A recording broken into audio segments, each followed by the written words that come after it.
मुलांनो, काही जणांना ना एकच कृती किंवा एकच गोष्ट रोज रोज करून कंटाळा येतो, पण जे खऱ्या अर्थाने स्मार्ट असतात ते त्या कृतीमध्ये प्रत्येक वेळी थोड्याफार फरकाने बदल करत राहतात, व्हेरिएशन देत असतात. त्यामुळे काय होतं तर एक तर रिझल्ट चांगला मिळतो आणि दुसरी गोष्ट म्हणजे कामाचा आनंद मिळतो. आता आपल्या या कार्यक्रमाचं घ्या, नियमितपणे आपण भेटतो, पण विषय मात्र प्रत्येक वेळी वेगवेगळा असतो. म्हणूनच अभ्यास करण्याचा आनंद सुद्धा नवा असतो. म्हणूनच तर वेगळेपणाचा नियम जपण्यासाठीच मी आरजे रेश्मा आणि स्मितींद्रीत आलोय आपल्या शाळेत बाहेरच्या शाळेत.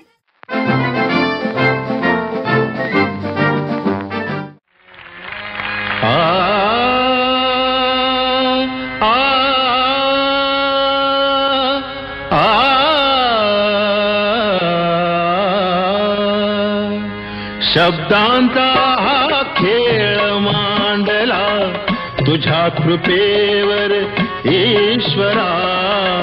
शब्दांचा हा खेळ मांडला तुझ्या कृपेवर ईश्वरा. आम्हा शक्ती दे शब्द शारदे, आम्हा शक्ती दे शब्द शारदे.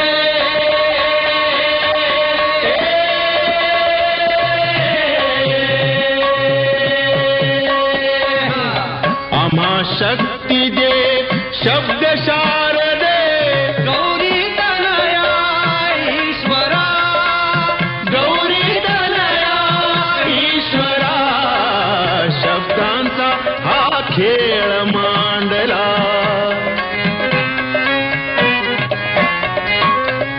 आकाशाचा धांदल भावर स्वर गहिरा, धांदल भावर स्वर गहिरा. शब्दांचा हा खेळ मांडला तुझ्या कृपेवर ईश्वरा.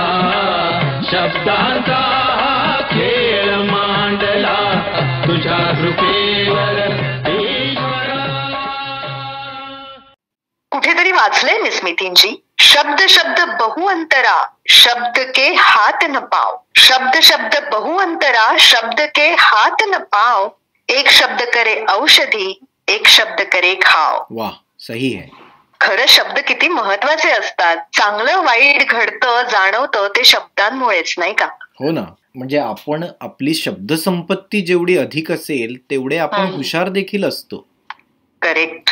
आणि म्हणूनच आपल्या शब्दांची ताकद आपल्याला ओळखता आली पाहिजे, ते वाढवता सुद्धा आली पाहिजे. आणि म्हणून मी म्हणेन की लहानपणापासून जर आपण ह्याच्याबद्दल मुलांना ट्रेन केलं किंवा त्यांना सवय लावली तर जास्त बरं होईल आणि त्याचा खूप फायदा त्यांना नंतर होणार आहे. बरोबर. मग पालक म्हणून अगदी लहान वयात जेव्हा मुलं अगदी छोटी असतात, पहिल्यांदा बोलायला लागतात, तेव्हापासून आपण छोट्या छोट्या गोष्टी करू शकतो. चला तर समजून घेऊया की अगदी लहान वयात जेव्हा मुलं पहिल्यांदा बोलायला लागतात, त्यांच्या तोंडून जेव्हा शब्द बाहेर येतात, तेव्हा पालक म्हणून आपण काय करू शकतो. चला आपण हे समजून घेऊया.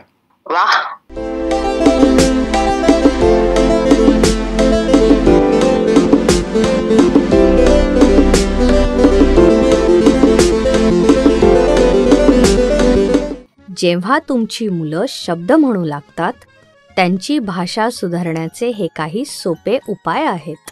जेव्हा ते एक शब्द म्हणतात, तुम्ही त्यांच्याशी पूर्ण वाक्यामध्ये बोलू शकता. उदाहरणार्थ, समजा मुलाने एखाद्या चेंडूकडे हात दाखवून चेंडू असे म्हणाला, तर तुम्ही त्याला तुला चेंडूशी खेळायला आवडते असे पूर्ण वाक्य म्हणून दाखवू शकता. किंवा जर तुम्ही खात असताना मुलाने केळं असे म्हणाला, तर तुम्ही आपण आज हे केळं खातो आहोत असे पूर्ण वाक्य म्हणू शकता. जर तुमचं मूल शर्ट असे म्हणाला, तर तुम्ही तुझा शर्ट खूप छान दिसतो आहे असे म्हणू शकता. तुमचं मूल पूर्ण वाक्य बोलायला अजून तयार नसेल तरी चालेल. त्यांचे शब्द वाक्यात वापरून त्यांना तुम्ही शब्दाचा वापर वाक्यात कसा करता येतो हे शिकवू शकता.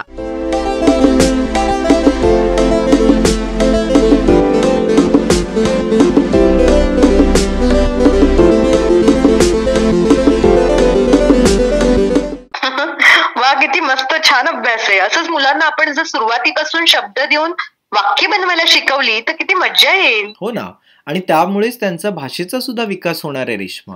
हा, आणि म्हणून काल आपण जो आपला बालवर्गासाठी अभ्यास पाठवला होता, म्हणजे अंगणवाडी आणि इयत्ता 1-2च्या मुलांसाठी, तो असाच होता की वेगवेगळे शब्द घ्या, त्यापासून वाक्य बनवा. म्हणजे पालकांनी जर शब्द दिला हवा, तर मुलं त्याचं वाक्य बनवतील, आज हवा गार आहे. अच्छा, असा खेळ आपण निरंतर सुरू ठेवू शकतो. एक शब्द त्याचं एक वाक्य.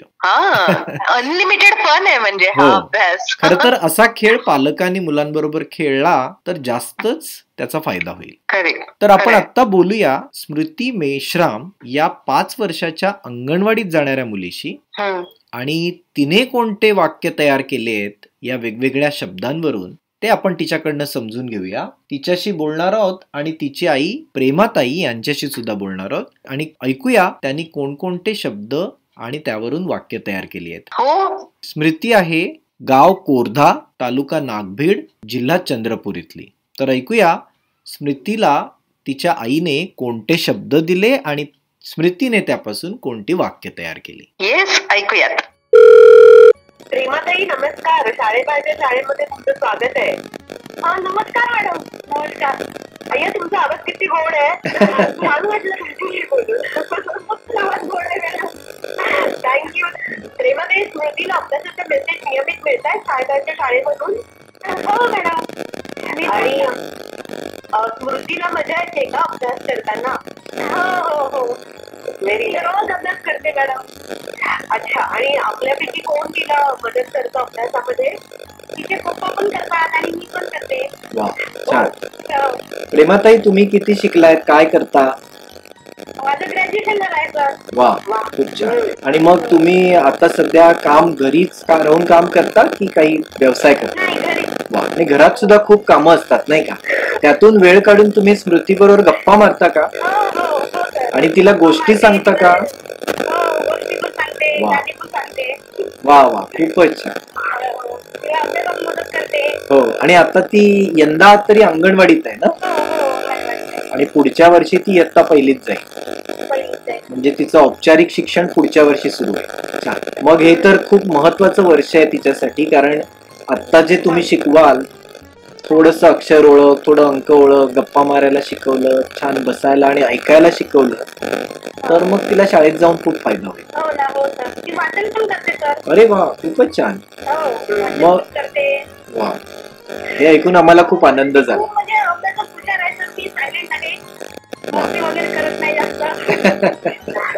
तुमच्यावर गेली बहुतेक.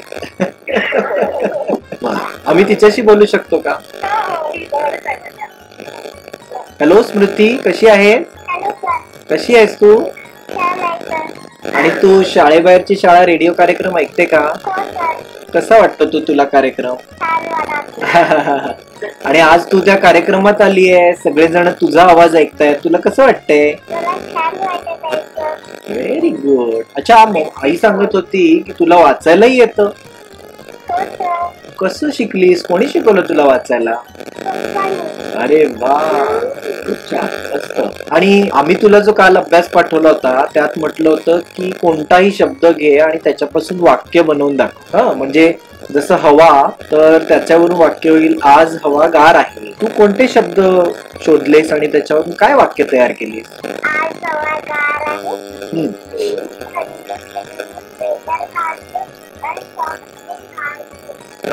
आणि माझ्याकडे लहान सायकल आहे, माझ्या बाबाकडे मोठी सायकल आहे, माझ्या सायकलीचा रंग लाल आहे. अरे वा, माझ्या बाबाच्या सायकलीचा रंग काळा आहे. अच्छा, ही सगळी वाक्य तू सायकलवर तयार केलीस ना? एवढंच नाही सर, मग पुढे वाक्य तयार केली. अरे वा, व्हेरी गुड. खूपच हुशार. आमच्या घरी घडी आहे, मी तुला टाईम पाहून मोठी गोष्ट बघते. व्हेरी गुड, खूपच छान. मी नेता बसून टीव्ही बघते. तू टीव्ही खूप बघतेस. Very good. अच्छा, मी तुला एक शब्द सांगतो, त्याच्यावरून वाक्य बनवून सांगतेस का मला? मोबाईल. आता मोबाईल वर वाक्य बनव बरं. माझ्या मम्मीकडे 2 मोबाईल आहेत. माझ्या पप्पाकडे 1 मोबाईल आहे. मी फोनवर बोलते. Very good. हा, खूपच छान छान. आणि तुला मोबाईल वर खेळायला आवडतं का? हो सर. Very good. किती वेळ खेळतेस? खूप दिवसभर नाही ना खेळत बसत? दिवसभर नाही. थोडा वेळ. बर, आम्हाला एखादं छानस तू गाणं म्हणून दाखवणार का? हो सर. कोणतं म्हणणार आहे? एक वाक्याचा था, वडील पाणी थोडासा, कवेले डाला चढीचा, पाणी आया इचा, कवेले पिया पाणी, खटवली कहाणी. किती गोड. छान. आणि एखादी छोटीशी गोष्ट सांगतील का आम्हाला? का? तुला मम्मी रोज गोष्ट सांगते ना, हो. मग त्यातली एखादी गोष्ट आम्हालाही सांग. मोठं मोठं वड होतात आणि तो वस्त सर्व करून खातो आणि वस्त सायलेंट करतो. ओके, गुड, छान. अच्छा, तुला आठवड्याचे वार माहिती आहेत का? कोणते कोणते असतात? हो सर. सांग बरं. सोमवार, मंगळवार, बुधवार, गुरुवार, शुक्रवार, शनिवार, Sunday, Monday, Tuesday, Wednesday, Thursday, okay, मस्त, छान. गंमत वाटली आम्हाला तुझ्याशी बोलून. स्मृती, तुला आवडलं का आमच्याशी बोलून? हो सर. चालेल, आम्ही थोड्या दिवसांनी तुला पुन्हा कॉल करू. ओके, हो sir. Bye. Bye. Thank you sir. चालेल, बाय. Bye bye. स्मितींजी, हा कॉल जेव्हा सुरू होता तेव्हा एकीकडे डोक्यामध्ये ना भाषेचे खूप विचार सुरू होते. खरं तर मराठी भाषा ही अशी आहे जी वळवावी तशी वळते, पण नेमकं भाषेचा विषय घेतला तर एक गोष्ट लक्षात येते की भाषेतली किंवा बोलण्यातलं जे चातुर्य आहे ते माणसाकडेच आहे आणि खऱ्या अर्थाने माणसाला मिळालेली देणगी आहे ही. हो, अगदी. आणि विचार केलास तर इतर प्राण्यांपासून माणूस हा वेगळा का ठरला? तर तो बोलू शकतो, विचार करू शकतो, कृती करू शकतो, स्वतःचं अन्न स्वतः तयार करू शकतो. मला वाटतं हा जो आदिमानवापासून ते आजपर्यंत आधुनिक मानवापर्यंतचा जो प्रवास आहे, ही जी उत्क्रांती आहे, त्यात माणसाने खूप कष्ट घेतलेत आणि त्याने स्वतःला या बदलासोबत सामावून घेतलंय, स्वतः बदल केलेत. अशाच प्रकारचा अभ्यास आपण 3री ते 5वीच्या मुलांना काल रेश्मा पाठवला होता. त्यात त्यांना म्हटलं होतं की आदिमानवाकडे कोणते कौशल्य होते, त्याने ते कसे विकसित केले. तर हा अभ्यास आपल्या सर्व 3री ते 5वीच्या मुलांनी नक्की केलेला असेल, म्हणून त्या संदर्भात अधिक माहिती आता आपण समजून घेणार आहोत. ओके, ऐकूयात.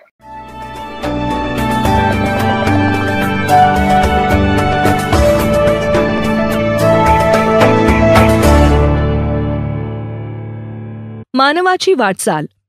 कुशल मानव ते आधुनिक मानव.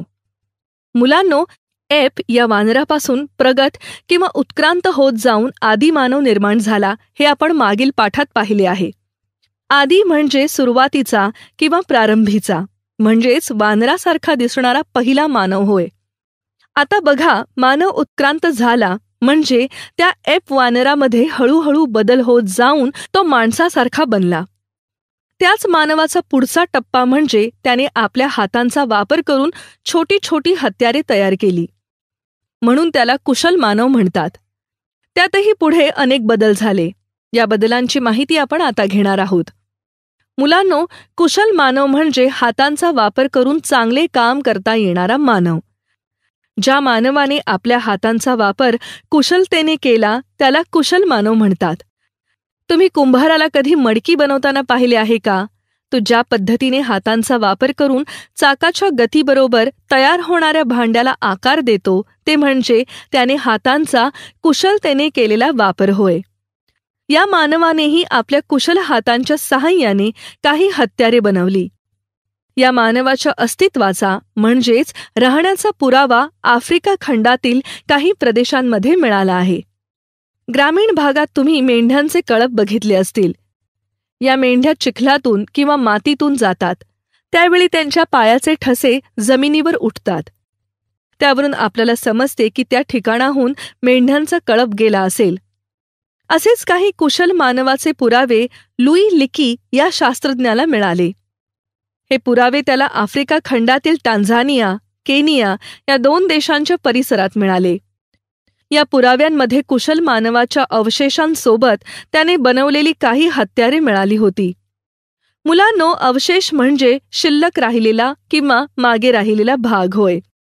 जर एखाद्या प्राण्याला त्याच्या मृत्यूनंतर जमिनीत पुरले असेल तर त्या ठिकाणी अनेक वर्षांनी खोदकाम केले असता त्याच्या हाडांचा सापळा किंवा काही हाडे तुम्हाला दिसतील. त्याला त्या प्राण्यांचे अवशेष म्हणतात.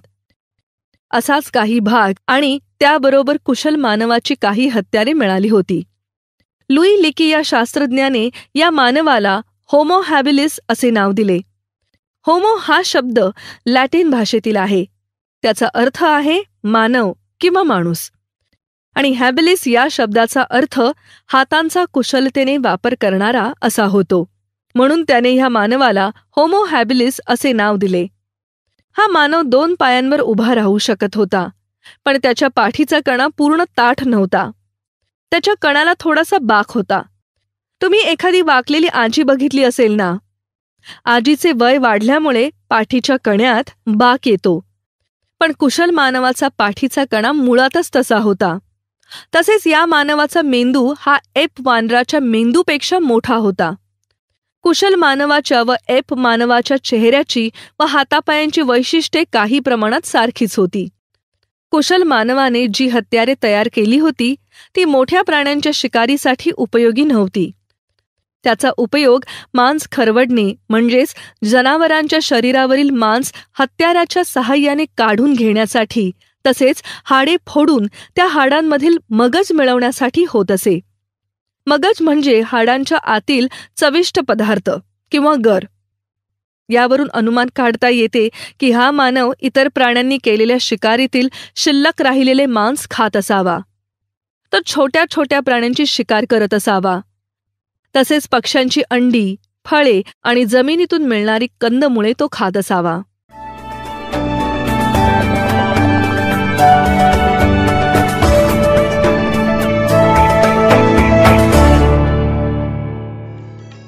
वाह, अशा पद्धतीने मानव हळूहळू उत्क्रांत होत गेला आणि आजतागायत अगदी आज तारखेपर्यंत नवनव्या क्षेत्रामध्ये नवनवी प्रगती करतोय. हो ना. आणि माणूस हा म्हणजे आदिमानवापासून ते आतापर्यंतचा जो उत्क्रांतीचा प्रवास आहे माणसाचा, तो फारच इंटरेस्टिंग आहे असं मला वाटतं. म्हणजे माणूस पृथ्वी तलावर कदाचित करोडो वर्षांपूर्वी आला असं इतिहास म्हणतो, पण शेतीबद्दल जेव्हा आपण विचार करतो आणि जेव्हा आपण इतिहासात बघतो तर असं लक्षात येतं की करोडो वर्षापासून असलेला हा मानव शेती मात्र आता हल्ली म्हणजे 12,000 वर्षांपासून पूर्वीच करायला लागला. तर म्हणजे हजारो वर्षांमध्ये आहे ते. पण मात्र शेती करायला लागल्यापासून, संघटित राहायला लागल्यापासून, समाज म्हणून वावरायला लागल्यापासून आतापर्यंत तू म्हणतेस तसं मानवाने खूप प्रगती केली आहे. शेती करण्याच्या पद्धतींमध्ये सुद्धा बदल केलेत. वेगवेगळी उत्पादनं सुद्धा त्यांनी तयार करायला सुरुवात केली आहे. तर काल जो आपण आपल्या 6वी ते 8वीच्या मुलांना अभ्यास पाठवला होता त्यात असाच अभ्यास होता की पारंपरिक आणि आधुनिक शेती करण्याच्या पद्धतीमध्ये नेमका काय फरक दिसतो बरं. तर याचं निरीक्षण आपल्या 6वी ते 8वीच्या मुलांनी नक्की नोंदवलंय आणि ते आपल्याला सांगणारच आहेत. त्याच संदर्भात आपण आता बोलूया वैभव कोळी या इयत्ता 7वीतल्या मुलाशी, जो राहणारा आहे गाव बोरनार, तालुका आणि जिल्हा जळगाव इथला. त्याच्याशी बोलूया आणि त्याचा मोठा भाऊ गौरव याच्याशी बोलूया. अच्छा, तर बघूया त्याचं काय म्हणणं आहे या शेतीबद्दल. हाय गौरव, शाळेमध्ये तुझं स्वागत आहे. थँक्यू. कसा आहेस तू? चांगला आहे. ओके गौरव, तू कितवीला आहेस? अच्छा, ओके. आणि मग तू वैभवला अभ्यासामध्ये मदत करतो? कसं वाटतं तुला वैभव, कसा आहे अभ्यासामध्ये? आणि तुम्ही आणखीन किती भावंड आहात? 2 जण आहात. आणि तुझ्या शाळेचं नाव काय आहे? विद्यालय बोलला. आणि वैभव कोणत्या शाळेत जातो? शाळा बोलला. आणि तो 7वीला आहे ना वैभव? हो. चालेल, मग आम्ही त्याच्याशी बोलू का? बोला. हाय वैभव. हाय, कसा आहेस तू? काय आणि कसा चाललाय तुझा अभ्यास? छान चाललाय. Good good good. वैभव, तुला आमच्याकडून शाळेबाहेरच्या शाळेतून आणि शिक्षकांच्या मार्फत अभ्यासाचे मेसेज येत आहेत का नियमित? हो सर. मग तू कसा करतोस अभ्यास? छान करतो. आणि तुला गौरवदादा मदत करतो का? हो. छान. अच्छा, आम्ही जो काल अभ्यास पाठवला होता, प्रश्न पाठवला होता तुला, की पारंपरिक आणि आधुनिक शेती करण्याच्या पद्धतीमध्ये काय फरक, तर त्याचं काय उत्तर तुझ्याकडे आहे त्याचं? मी वाचतो. शेतीचे लोकप्रिय प्रकार भारतात काटापद आहेत. नियंत्रित शेती प्रकारामध्ये शेतीचे श्रावण उत्पादन घेणे शक्य झाले. जेव्हा शेतकरी चाचण्याचे नवीन एक आपण शेती करतात त्या शेतीला सर्व प्रकारचे वस्तू लागतात आणि आपण सर्व प्रकारचे धान्य किंवा भाजीपाला लावतात. आपल्याला वावरात हवा पाणी हे सर्व प्रकारचे दिले तर आपले धान मोठे होतात आणि तिथे आपण धान्य किंवा भाजीपाला मागेला बोलतो. ओके, वा, छान. पण आधुनिक शेतीमध्ये आपण जी यंत्र वापरतो आणि पारंपरिक शेतीमध्ये जी वापरतात त्याच्यात काय फरक असतो नेमका? पूर्वी माणसं मेहनत घ्यायला लागते. आता पेरणीला ट्रॅक्टर. बरोबर. म्हणजे पूर्वी नांगरणीसाठी बैल आणि त्याचा लाकडी नांगर घेऊन त्याचा वापर करायला लागत असे ना, आणि आता ट्रॅक्टरने सुद्धा केली जाते. छान. वैभव, तुला शेतीमध्ये इंटरेस्ट आहे का? मग कशामध्ये इंटरेस्ट आहे तुला? अभ्यासामध्ये इंटरेस्ट. बर. पण मग अभ्यासात तुला कोणता विषय शिकायला जास्त आवडतो? बर. अच्छा. मग आम्हाला काहीतरी कविता वगैरे तुझी 7वीतली म्हणून दाखवतोस का? हो, म्हण. माझी भाषा माझी लाई असं तिच्या रंगाले उडात होऊ नये उतराई. तिच्या एकेच पाठ्य ताला रक्तकांचे ताचे मोल. कधी सप्त कधी चांदणे पितळ. रानवाड्याच्या गंधात मथी मराठी भिजली. देवणी काठाला बोले माझ्या मराठी गजली. माझ्या गोष्टीचे अमृत प्राचे श्रीवंत. टीका नाही तुझ्या भाव असो कोण काही पंत. माझ्या मराठी भाषेची काय नाही तोरली.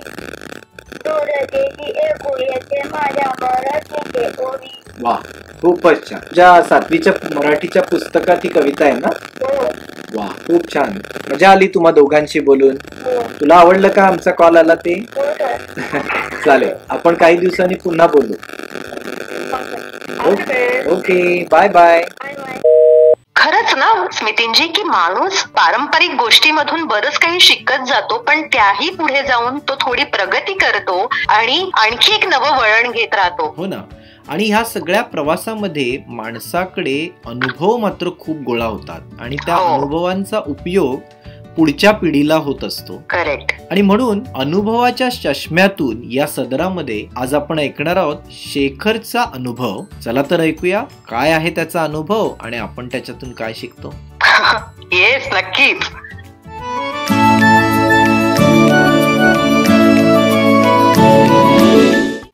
माझे वाचनाचे वेड. आमच्या शाळेजवळच एक बाग होती. तिथेच एका कोपऱ्यात एका स्टँडवर 5-6 वर्तमानपत्र ठेवलेलं एक छोटंसं वाचनालय होतं. मी तिथे क्रिकेट मॅचच्या बातम्या आणि सिनेमाच्या स्टोऱ्या आवडीने वाचत असे. एकदा असाच बेताब सिनेमाची स्टोरी वाचताना मी अक्षरशः गुंग झालो होतो. शाळेची घंटा केव्हा वाजली, बाकीची मुलं केव्हा वर्गात गेली हे मला अजिबात कळलं नाही. माझी अक्षरशः वाचनात तंद्री लागली होती. माझी तंद्री भंगली तेव्हा आसपास कोणीच नव्हतं. सगळी मुलं बहुतेक वर्गात पोचली होती. मला भीती वाटली. अरे बापरे, शाळा भरून गेली तर आता काय होणार. पहिला तास पाटीलबाईंचा होता. उशिरा आलेल्या मुलांना बाई फार रागवत असत. मी धावत पळत शाळेत पोहोचलो. प्रार्थना होऊन गेली होती आणि वर्ग सुरू झाला होता. मी घाबरलो होतो. वर्गाच्या दारात उभा राहून मी बाईंकडे आत येण्याची परवानगी मागितली. का रे, उशीर का झाला, बाईंनी विचारलं. आता काय सांगावं याचा विचार मी करत होतो. तेवढ्यात दुसऱ्या बाकावर बसलेला सुभाष म्हणाला, बाई हा ना त्या बागेमध्ये पेपर वाचत बसला होता. घंटा झाली तेव्हा आम्ही याला म्हणालो चल शाळा भरली, पण याचं अजिबात लक्ष नव्हतं. बाईंनी माझ्याकडे आपाद मस्तक पाहिलं आणि म्हणाल्या, वाचनवीर जा जागेवर जाऊन बसा, पुन्हा असा उशीर करू नका यायला वर्गात. एखाद्या मोठ्या संकटातून सुटल्यासारखं मला हायसं वाटलं. मी तडक माझ्या बाकावर जाऊन बसलो. बाजूला बसणारा संदीप पाठीवर थाप मारून म्हणाला, आलात का वाचनवीर? आणि त्यानंतर शाळेत मला वाचनवीर हे टोपण नाव कायमचेच चिकटले.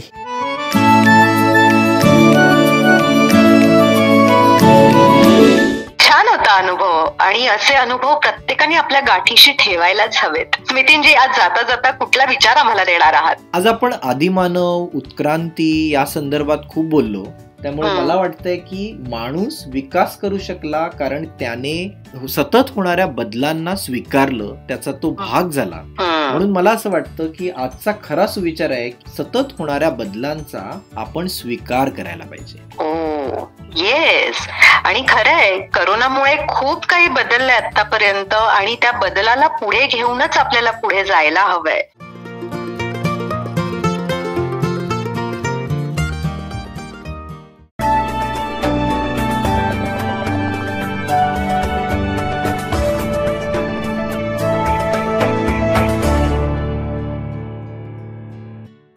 संवाद म्हणजे काय? कम्युनिकेशन. सकाळी उठल्यापासून ते रात्री झोपेपर्यंत रोजचा व्यवहार करण्यासाठी आपण ज्या प्रकारांनी एकमेकांशी बोलतो किंवा संपर्क करतो त्यास आपण संवाद असं म्हणतो. संवाद हा मानवी जीवनातील एक महत्त्वपूर्ण टप्पा समजला जातो. म्हणूनच व्यक्तिमत्व विकासाची पहिली आणि महत्त्वाची पायरी संवाद कौशल्य समजली जाते. संवाद कौशल्य समजून घेण्याआधी आपण संवाद म्हणजे नक्की काय हे समजून घेऊ. दोन किंवा अधिक व्यक्ती कोणत्याही स्वरूपाच्या माहितीची देवाणघेवाण करतात तेव्हा त्यास आपण संवाद घडला असं म्हणतो. ती माहिती एखादा संदेश, एखादी कल्पना, प्रश्न किंवा अनुभव यापैकी काहीही असू शकते. किंवा विशिष्ट माहितीची देवाणघेवाण करण्यासाठी जी प्रतिक्रिया केली जाते त्यास संवाद असं म्हणतात. संवाद साधण्यासाठी काही आवश्यक मुद्दे आपण पाहू. संवाद किमान दोन व्यक्तींमध्ये घडतो. संवाद दोन्ही बाजूने किंवा एकाच बाजूनेही होऊ शकतो. या व्हिडिओचे उदाहरण घेऊया. आता जरी या व्हिडिओमधली माहिती एकाच बाजूने दिली जात आहे तरीही व्हिडिओ पाहणाऱ्या व्यक्तीपर्यंत ती पोहोचते, म्हणजेच संवाद पूर्ण होतोय. संवाद साधण्याचा हेतू स्पष्ट असावा. कोणत्या प्रकारात संवाद साधला जातोय हेही स्पष्ट असावं. योग्य आणि अचूक संवाद साधण्याचे फायदे. निश्चित केलेली धोरणं पूर्ण करता यावीत, नवीन माहिती मिळावी, व्यक्तिगत किंवा व्यावसायिक विकास किंवा प्रगती करता यावी, मानवी मूल्यांची व नात्यांची जपणूक होणं. एका उदाहरणातून हे समजून घेऊ. प्रियाला ऑफिसमधील स्टेशनरी मागवायला सांगितली. तिला दिलेली ही जबाबदारी पूर्ण करण्यासाठी तिने आपल्या एका मैत्रिणीशी संवाद साधून जवळच्याच स्टेशनरीच्या दुकानाचा पत्ता विचारून घेतला. प्रियाने त्या दुकानात स्वतः भेट दिली आणि ऑफिसमध्ये लागणाऱ्या आवश्यक सामानाची खरेदी केली. तेव्हा तिला नवीन उत्पादनांचीही माहिती मिळाली. प्रियाचं बोलणं आणि काम करण्याची पद्धत पाहून पुढल्या वेळेस दुकानदार स्वतः सामान पोहोचवण्यासाठी तयार झाला. ऑफिसमध्ये सांगितलेलं काम व्यवस्थित पार पाडलं म्हणून प्रियाचं कौतुक झालं. या उदाहरणात आधी सांगितलेले सर्व फायदे प्रियाला झालेले आहेत हे लक्षात येईल.